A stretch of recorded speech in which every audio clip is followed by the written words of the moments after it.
बिहार की सियासत से इस वक्त की सबसे बड़ी खबर निकल के सामने आई और हमने उस खबर को आप तक पहुंचाई है।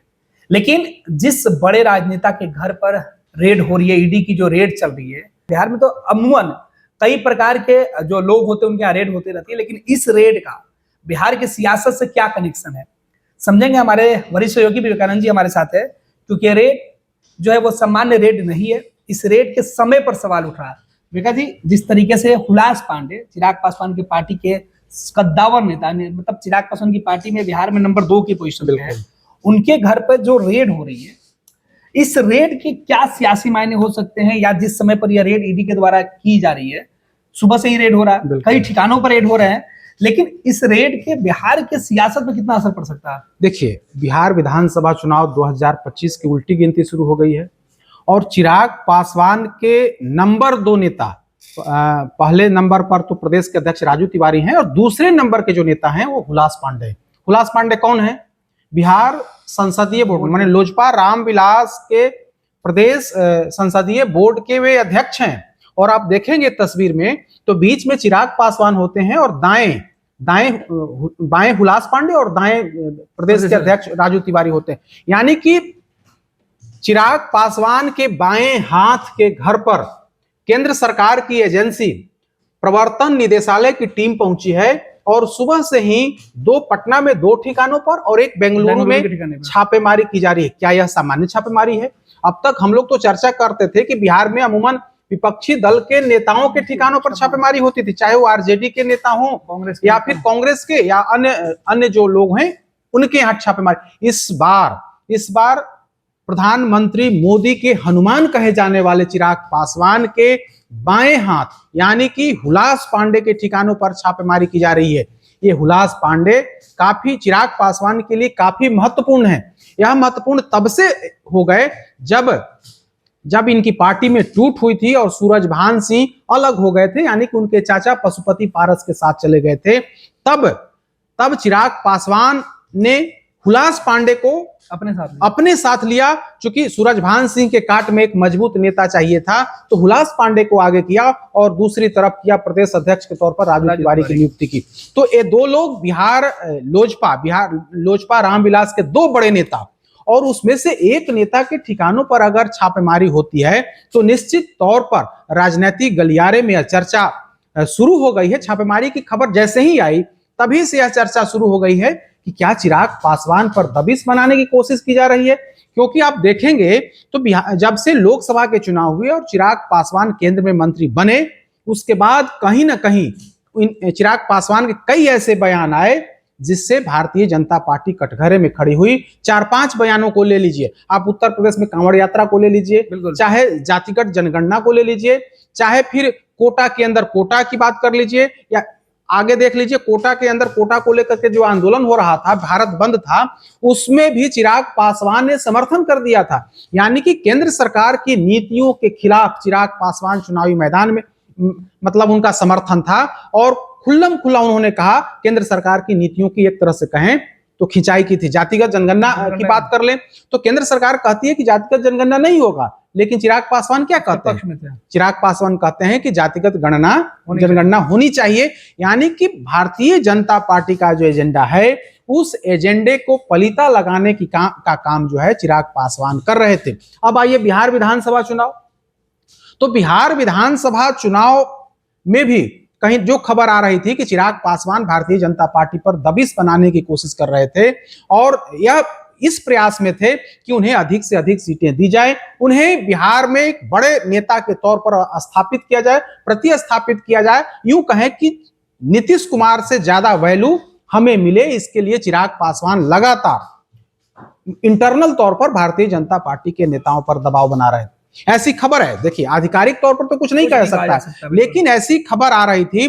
जो राजनीतिक जानकार हैं वो इस बात, चूंकि 4-5 बयान इनका आया और 4-5 बयान जो है कहीं ना कहीं केंद्र सरकार को, भारतीय जनता पार्टी की सरकार को कटघरे में खड़ा कर रहा था। लिहाजा अब जो है कहीं ना कहीं दबिश बनाने की कोशिश शुरू हुई है। जानकार बता रहे हैं कि यह सामान्य छापेमारी नहीं है, बल्कि उनके बाएं हाथ यानी कि हुलास पांडे के ठिकानों पर छापेमारी कर या मैसेज देने की कोशिश की गई है कि आपके जो अगल बगल वाले लोग हैं कहीं ना कहीं वे गड़बड़ हैं और जो जांच एजेंसियां हैं उनके खिलाफ कार्रवाई करेंगी।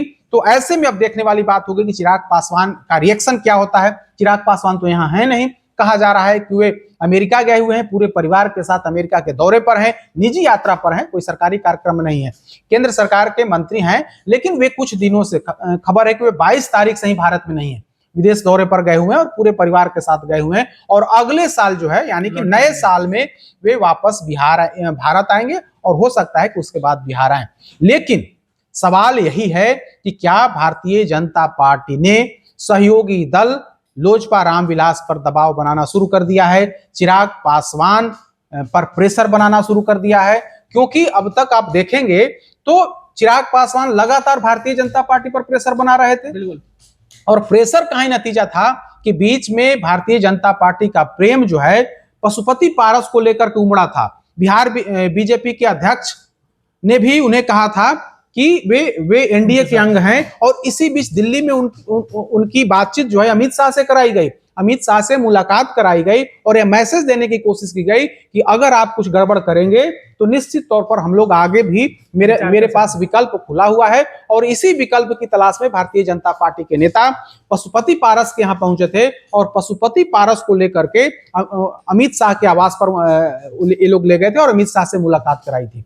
तो कुल मिलाकर के कहें तो प्रेशर पॉलिटिक्स जिस तरह से चिराग पासवान ने भारतीय जनता पार्टी पर बनाना शुरू किया, इसके बाद बीजेपी भी कहीं ना कहीं अब चिराग पर दबाव बनाने की कोशिश शुरू कर दी है। और जो आज छापेमारी हुई है, ऐसा लग रहा है कि उसी प्रेशर पॉलिटिक्स का नतीजा है कि आपके बाएं हाथ मतलब सबसे मजबूत खंभा अगर कहें तो बिहार में वो हुलास पांडे थे चिराग पासवान के लिए, और उनके ठिकानों पर ही प्रवर्तन निदेशालय की टीम पहुंची है। अब छापेमारी में क्या कुछ मिला है क्या नहीं मिला यह स्पष्ट नहीं है, लेकिन रेड जारी है पटना के गोला रोड और एक अन्य जगह पर। इसके अलावा खबर आई है कि बेंगलुरु में भी छापेमारी जारी है। तो प्रवर्तन निदेशालय ईडी की टीम इस बारे में विस्तृत जानकारी देगी। लेकिन हम लोग जो चर्चा करने बैठे हैं वो यही कि चिराग पासवान की दबिश से भारतीय जनता पार्टी चिंतित है और उसी का नतीजा है कि अब जो है चिराग पासवान के नजदीकी लोगों पर शिकंजा कसना शुरू हो गया है। हो सकता है कि इसके बाद कोई अन्य भी छापेमारी हो, कुछ अन्य लोगों पर भी मतलब ईडी का निशाना हो, ईडी उस पर कार्रवाई करे, इससे इनकार नहीं किया जा सकता है। लेकिन आज जो महत्वपूर्ण खबर है वो यही है कि उनके सबसे करीबी नेता के घर पर प्रवर्तन निदेशालय की टीम पहुंची हुई है। रेखा जी, ये भी तो हो सकता है कि हुलास पांडे के सहारे चिराग पासवान के ऊपर दबाव डालने के साथ उनको सबक सिखाया जा रहा है कि जिस तरीके की रणनीति बीजेपी की है उससे बाहर जा रहे हैं। क्योंकि उनके का जो उनको मंत्रालय मिला हुआ है उसमें भी बहुत उपलब्धि उन्होंने हासिल नहीं की और सीधे तौर पर उन्होंने एक बयान भी दिया था कि उनको मंत्रिमंडल में मंत्री का कुर्सी का बहुत शौक भी नहीं है। बिल्कुल वही तो करें, कई बयान इनके आए हैं। वे कहते हैं कि वे उन्हें मंत्रिमंडल के मतलब केंद्र में मंत्री बनने की कोई चाहत नहीं है। अगर पार्टी तय करे तो विधानसभा के भी चुनाव लड़ना चाहते हैं। मकसद है, देखिए मकसद यहाँ देखिए, चिराग पासवान का मकसद यही है कि उन्हें बिहार में नेता के तौर पर भारतीय जनता पार्टी घोषित करे। नेता मतलब मुख्यमंत्री का चेहरा जो है भारतीय जनता पार्टी स्थापित करे। एक ऐसे नेता, आप चिराग पासवान की बात कर लीजिए। चिराग पासवान बिहार में मतलब लगातार सांसद हैं, 2014 से सांसद हैं लगातार और तीसरी दफे चुनाव जीते हैं। जमुई से 2 बार सांसद बने, एक बार बिहारी फर्स्ट की बात करते हैं। क्या जमुई के लिए इन्होंने कौन सी उपलब्धि, सांसद रहते हुए जमुई के लिए इन्होंने कौन सा बड़ा काम कर दिया? यही सवाल विपक्ष के लोग उठाते हैं। यही सवाल पशुपति पारस की पार्टी जो है वो लगातार उठाती है कि आखिर बिहारी फर्स्ट की ये बात करते हैं और जमुई को ही इन्होंने बिहार मतलब फर्स्ट नहीं बनाया। एक सांसद एक जमुई में कोई बेहतर काम नहीं कर सका और आप बिहार फर्स्ट और बिहारी फर्स्ट की बात करते हैं। तो यह सिर्फ नारा कहीं ना कहीं लोजपा रामविलास की तरफ से गढ़ा गया और चिराग पासवान को एक बड़ा लीडर साबित करने के लिए चिराग पासवान में यह बताने की कोशिश की गई कि चिराग पासवान बिहार के नेतृत्वकर्ता हो सकते हैं।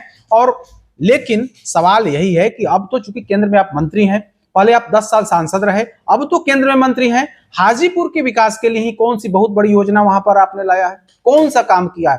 तो कह सकते हैं कि एक नन सीरियस पॉलिटिक्स कह सकते हैं कि आप नए साल में आप देश में नहीं है, परिवार के साथ विदेश घूम रहे हैं, आप बिहार की जनता, अब तो चूंकि आपको देश का प्रतिनिधित्व करना है, आप राहुल गांधी पर सवाल खड़े करते हैं कि राहुल गांधी विदेश चले जाते हैं, बार बार विदेश जाते हैं, और मोदी कैबिनेट में इतने महत्वपूर्ण मंत्रालय का जिम्मा संभाल रहे हैं चिराग पासवान, वे विदेश दौरे पर हैं। नए साल में लोग नेताओं के घर पे पहुंचते हैं, बिल्कुल, और उनके प्रतिनिधि हाजीपुर के जो लोग हैं, उनके प्रतिनिधि विदेश घूम रहे हैं। तो पूरे तौर पर कह सकते हैं, ऐसा कह सकते हैं कि non serious politician Chirag Paswan है। 10 सालों में जमुई से हट करके अब जो है सो हाजीपुर आए हैं। 10 सालों में सवाल यही उठ रहा है ना कि 10 सालों में आपने जमुई के लिए क्या किया? बिहार फर्स्ट की आप की बात करते हैं, नारा देते हैं, लेकिन आपने कौन सी ऐसी उपलब्धि हासिल की जमुई के लिए? जमुई को ही, अब इस बार अगर आप बिहार में 40 जमुई के सांसद को भी लेके चले गए, बिल्कुल, चूंकि जमुई के सांसद उनके बहनोई हैं, और कहा जा रहा है कि पूरे परिवार के साथ ही 22 तारीख को विदेश दौरे पर गए हैं और अगले साल आएंगे। तो न सिर्फ खुद गए हैं, बल्कि अपने घर के जो सांसद हैं, उनके जो जीजा जी हैं, वे उनको भी साथ लेकर के गए हैं। और इसके बाद चर्चा यही है कि क्या चिराग पासवान वाकई में बिहार के लोगों का भरोसा जीतने में कामयाब हो पा रहे हैं, और जिस तरह से उनके आगे पीछे के लोग हैं, अगल बगल के जो लोग हैं, उनको लेकर के कहीं ना कहीं बीजेपी नेतृत्व को यह लगने लगा है कि चूंकि ये लोग गड़बड़ कर रहे हैं और जांच एजेंसियों को खुली छूट दी हुई है कि आप इन लोगों पर कार्रवाई करिए, तो इसी कड़ी में उनके जो बेहद करीबी लोग हैं, उनके खिलाफ कार्रवाई हो रही है। अब इसमें देखना होगा कि लोजपा रामविलास की तरफ से क्या मतलब प्रतिक्रिया आती है। अभी तक कोई प्रतिक्रिया नहीं आई है, क्योंकि सबसे वरिष्ठ नेता राजू तिवारी के बाद बिहार में नंबर 2 की हैसियत रखने वाले नेता के ठिकानों पर रेड हो रही है, और उनकी पार्टी केंद्र की सरकार में है। तो ऐसे में देखने वाली बात होगी कि क्या प्रतिक्रिया आती है। लेकिन राजनीतिक गलियारे में चर्चा यही है, और उसी चर्चा को हम लोग यहाँ पर चर्चा करने बैठे हैं कि सब कुछ सामान्य नहीं है। यह छापेमारी आम छापेमारी नहीं है, बल्कि खास छापेमारी है, और इसके पीछे कहीं ना कहीं कोई बड़ा उद्देश्य छुपा हुआ है। और उद्देश्य हम लोगों को जहां तक समझ है कि उद्देश्य यही है कि चिराग पासवान जिस तरह से भारतीय जनता पार्टी पर दबाव बना रहे थे, जिस तरह से उनकी दबाव की राजनीति जारी थी, जिस तरह से इस कोशिश में लगे हुए थे कि उन्हें अधिक से अधिक सीटें दी जाए, उनकी कोशिश थी कि भारतीय दोनों दल यानी कि जेडीयू और बीजेपी 100 से कम सीटों पर लड़े, और उन्हें कम से कम 50 सीट जो है, या 50+ सीट जो है, लोजपा रामविलास को मिलनी चाहिए। तो भारतीय जनता पार्टी है, बड़ी पार्टी है, देश चला रही है यह पार्टी। तो ऐसी स्थिति में आप दबाव में भारतीय जनता पार्टी को ला दीजिएगा, ऐसा लगता नहीं है। और खबर यही है कि कहीं ना कहीं चिराग पासवान को बैकफुट पर ढकेलने के लिए भारतीय जनता पार्टी ने यह काम किया है। यह छापेमारी जारी है, आगे क्या कुछ मिलेगा हम और भी अपडेट बताएंगे, लेकिन अभी तक की जानकारी यही है कि इसके पीछे कोई बड़ा उद्देश्य है, और उसी बड़े उद्देश्य की पूर्ति के लिए आज प्रवर्तन निदेशालय की टीम चिराग पासवान के जो बेहद करीबी हैं हुलास पांडे, उनके घर पर, उनके ठिकानों पर पहुंची है। बहुत बहुत धन्यवाद विवेका जी। तो चिराग पासवान को सीधे तौर पर सबक सिखाने के लिए कह सकते हैं कि उनके ही अपने लोगों को अब केंद्र की जो जांच एजेंसियां हैं वो रडार पर ले हुई, और आज इसी कड़ी में हुलास पांडे जो बिहार लोजपा चिराग पासवान की पार्टी के प्रमुख चेहरा हैं, उनके ऊपर जो दबिश है वो डाली गई है। अब देखना है कि इस दबिश से छापेमारी के बाद क्या कुछ अर्जित होता है जांच एजेंसी को, उसके बाद क्या कुछ खुलासे होते हैं, वो देखना दिलचस्प होगा कि किस मामले में यह छापेमारी चल रही है। फिलहाल छापेमारी का जो दायरा है वो बढ़ते जा रहा है, और चिराग पासवान के ऊपर जो दबाव है वो भी एक तरीके से बढ़ते जा रहा है। फिलहाल बिहार की सियासत में यह महत्वपूर्ण खबर है कि बिहार में एनडीए के एक प्रमुख सहयोगी दल के प्रमुख नेता के घर पे, उनके कई ठिकानों पर यह छापेमारी जारी है। नेताजी सुभाष मेडिकल कॉलेज एवं हॉस्पिटल में उपलब्ध है रेडियोलॉजी की अत्याधुनिक एवं उन्नत सेवाएं, 4D अल्ट्रासाउंड एवं साउंडलेस 1.5 टेस्ला MRI जैसी हाईटेक जांच उपकरणों से सटीक जांच के साथ कुशल डॉक्टर्स के द्वारा समुचित उपचार की सेवाओं के लिए NSMCH, अम्हारा, बिहटा, पटना।